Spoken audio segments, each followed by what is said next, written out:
नमस्कार दोस्तों, आज मैं आपके लिए लेकर आया हूँ जयशंकर प्रसाद जी द्वारा लिखित कहानी बिसाती। उद्यान की शैल माला के नीचे एक हरा भरा छोटा सा गांव है। बसंत का सुंदर समय उसे आलिंगन करके फूलों के सौरभ से उसके झोपड़ी को भर देता है। तलहट्टी के हिम शीतल झरने उसको अपने बाहुपास में जकड़े हुए हैं। उस रमणीय प्रदेश में एक संदिग्ध संगीत निरंतर चला करता है, जिसके भीतर बुलबुलों का कलनाद कंपन और लहर उत्पन्न करता है। दानियों के लाल फूलों की रंगीली छाया संध्या की अरुण किरणों से चमकीली हो रही थी।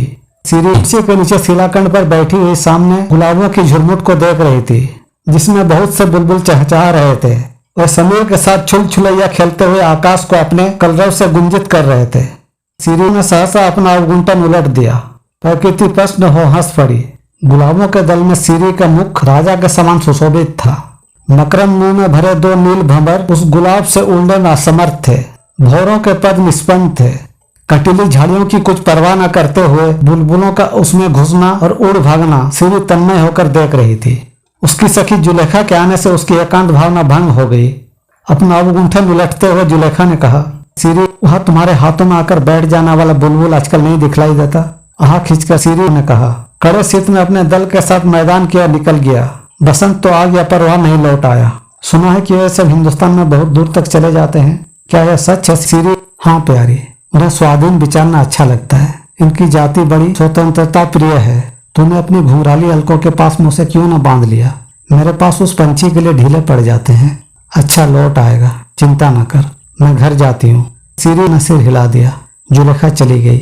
जब पहाड़ी आकाश में संध्या अपने रंगीले पट फैला देती, जब बिहंग केवल कलरव करते पंक्ति बांधकर उड़ते हुए गुंजान झाड़ियों की और लौटते और अनिल में उनके कोमल परों से लहर उठी, जब समीर अपने झोंकेदार तरंगों में बार बार अंधकार को खींच लाता, जब गुलाब अधिकाधिक सौरभ लुटाकर हरी चादर में मुंह छिपा लेना चाहते थे, तब सीढ़ी की आशा भरी दृष्टि कालिमा से अभिभूत होकर पलकों में छिपने लगी। वह जागते हुए भी एक स्वप्न की कल्पना करने लगी। हिंदुस्तान के समृद्धिशाली नगर की गली में एक युवक पीठ पर गट्ठर लादे घूम रहा है। परिश्रम और अनाहार से उसका मुख विपर्ण है। थककर वह किसी के द्वार पर बैठ गया है। कुछ बेचकर उस दिन की जीविका प्राप्त करने की उत्कंठा उसकी दयनीय बातों से टपक रही है। परंतु वह गृहस्थ कहता है, तुम्हें उधार देना हो तो दो, नहीं तो अपनी गठरी उठाओ। समझे आगा?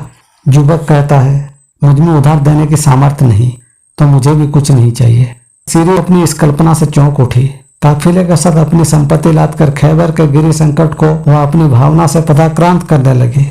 उसकी इच्छा हुई कि हिंदुस्तान के प्रत्येक गृहस्थ के पास इतना धन हो कि वह अनावश्यक होने पर भी उस युवक की सब वस्तुओं का मूल्य देकर बोझ उतार दे। परंतु सरल सीढ़ी निस्सहाय थी। उसके पिता एक क्रूर पहाड़ी सरदार थे। उसने अपना सिर झुका लिया, कुछ सोचने लगी।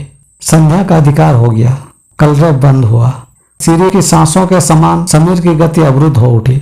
उसकी पीठ शिला से टिक गई। दासी ने आकर उसको प्रकृतिस्थ किया। उसने कहा, बेगम बुला रही है, चलिए, मेहंदी आ गई है। महीनों हो गए। सीढ़ी का ब्याह एक धनी सरदार से हो गया। सीढ़ी के झरने के बेचारे बाग में सावरी खींची है। पवन अपने एक एक थपेड़े में सैकड़ों फूलों को रुला देता है। मधुधारा बहने लगती है।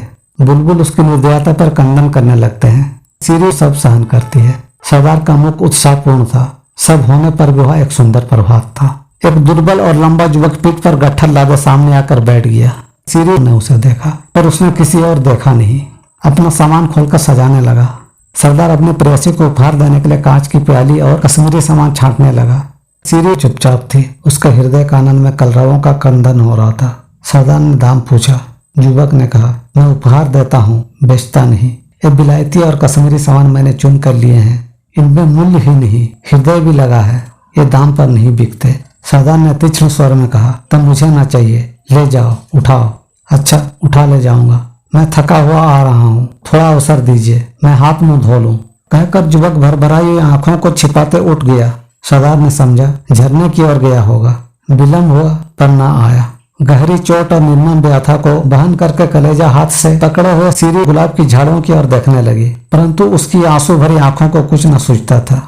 सरदार ने प्रेम से उसकी पीठ पर हाथ रखकर पूछा, क्या देख रही हो? मेरा एक पालतू बुलबुल शीत में हिंदुस्तान की ओर चला गया था। वह लौटकर आज सवेरे दिखलाई पड़ा था, पर जब वह पास आ गया और मैंने उसे पकड़ना चाहा तो वह उधर कोहकाप की ओर भाग गया।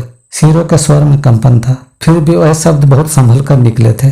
सरदार ने हंसकर कहा, फूल को बुलबुल की खोज, आश्चर्य है। बिसाती अपना सामान छोड़ गया, फिर लौट कर नहीं आया। शेरों ने बोझ तो उतार लिया पर दाम नहीं दिया।